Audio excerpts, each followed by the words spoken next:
Hi, friends. This is your pal Scott Garibay, and today we're going to talk about American politics, and we're going to talk about the Democrats being in very real trouble, and how maybe the Republicans won too hard.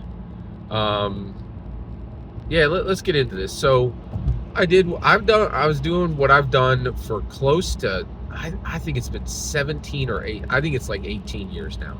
I think I've been listening to Slate Political Gabfest for 18 years. It's highly liberal. It is my main jam. I absolutely love it. I never miss a week. I've seen them live many times. And so this week it was their major players, right? David Plotz, John Dickerson, and Emily Bazelon was on vacation, so they replaced her with Ruth Marcus, and she's the reason why we're talking today. So they started saying, "Hey, Ruth Marcus is on Slate Political Gabfest, and she subs in for us, right?" And she does, right? I've heard her many times. Like, she's like a substitute teacher on the Slate Political Gabfest. So, okay, so you're a substitute teacher, and David Plotz is like, "Oh, hey, Ruth Marcus is on."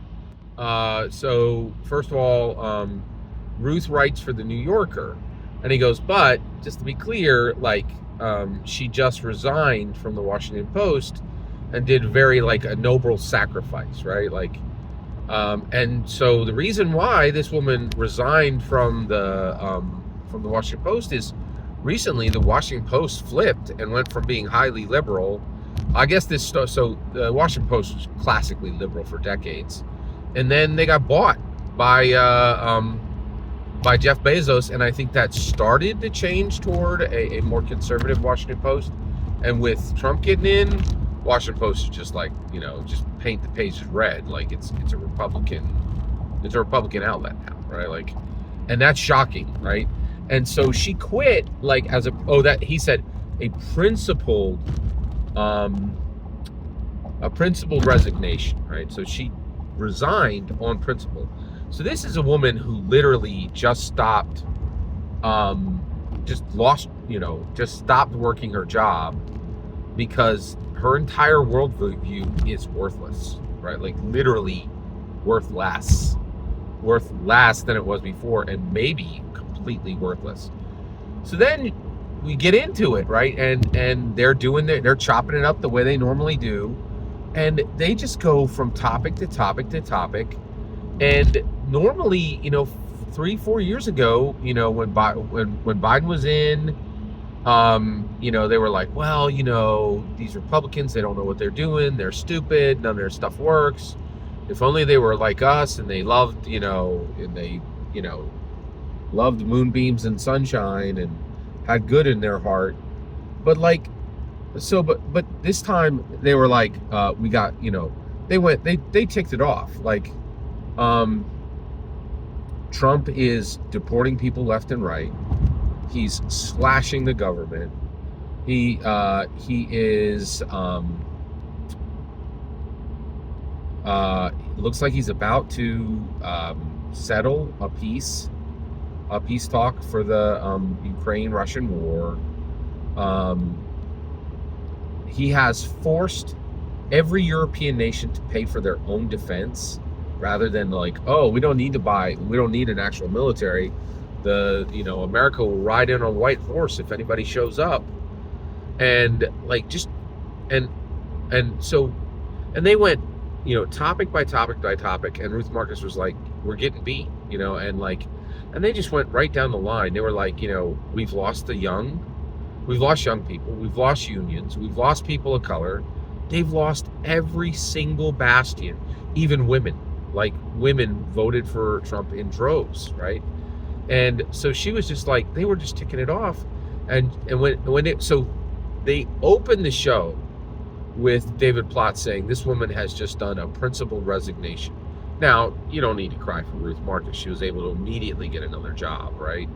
And she, having been in the New York Times or been with the Washington Post, she'll almost certainly always be able to get another book deal, or it's not going to go hungry, right? But I'm sure it was difficult, right? But then, so they started announcing her principled resignation, and they ended with her, and she was not joking. She was like, "This is the saddest hour I've ever spent." And the reason why she was saying this is her entire worldview has been shattered.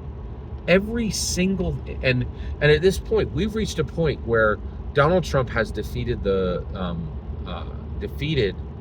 Democrats so hard. Nobody knows if the Democrats will even be here 4 years from now, right? Like they are 100%. Ezra Klein, Ezra Klein did this piece with this survey data guy, and every Democrat is talking about this because they went down there like, we know every single problem we have, we know exactly the shape of our problems, and we don't have any path forward to solve even one of those problems. And at the same time, we keep telling people that Trump is stupid and that everything's going to fall apart, but his approval rating is through the roof, and the things that and every single thing that we said was going to be impossible, for him to deport people, for him to end the Russia-Ukraine war, for him to lower crime, every single thing except the economy. Eggs are still expensive, but every single thing is, they assured everybody that Donald Trump was just an idiot and he wouldn't be able to do anything. Every single thing they believed is turning out to be a luxury belief, right? A belief that that they wrote on their hearts, and everybody wanted to believe it was true, and everybody told themselves that this was that Trump was just a horrible man, and the Democrats had all the solutions, and now they're just beat so hard they don't have a leg to stand on. They're floating. They don't have a leg to stand on. Right? They're just floating. They can't reach the bottom. They don't know where the edge of the pool is.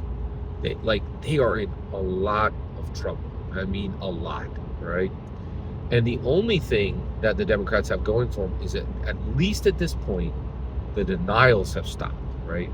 They're saying we need to look at what the real problems are. They've done that. They know what the real problems are. But the problem is they don't have a single solution for a single problem they have. They cannot rally themselves around a central point. It's just too tough. They just don't have what they need, right? And so they're in a lot of trouble. And I don't even have, I'm not going to be like, and here's what they should do. Like this, I think we just need a minute to acknowledge where the Democrats are.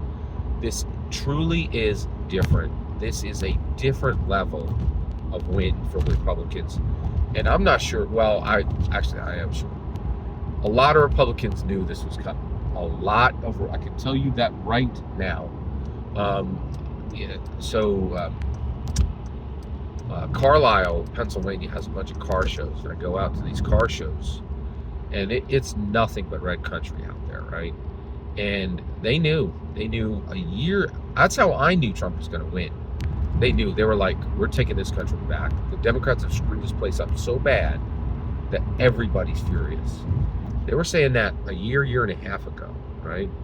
And they knew, right? And so I just wanted to take a minute and acknowledge where we're at. The Democrats are in very, very real trouble, and they're aware of it, right? And that's where we're at right now. Just nothing more than an acknowledgement of how dramatically the world has changed.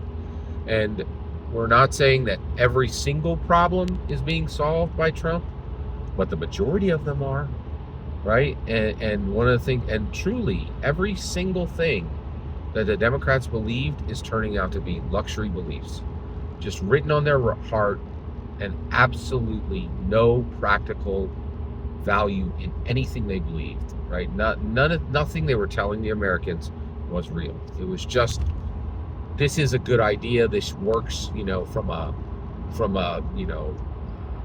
theoretical perspective. But when reality was rubbed against Democrat ideas, when they won, everything fell apart, and the whole world saw it. Like that's the issue, right? That's the issue. That's where we're at. Every single word you just heard is my humble opinion. Nothing more, nothing less. The important part is when I get to hear your humble opinion. When you get in the comments and send your traffic. Please consider liking and subscribing, and have a fetch millennium.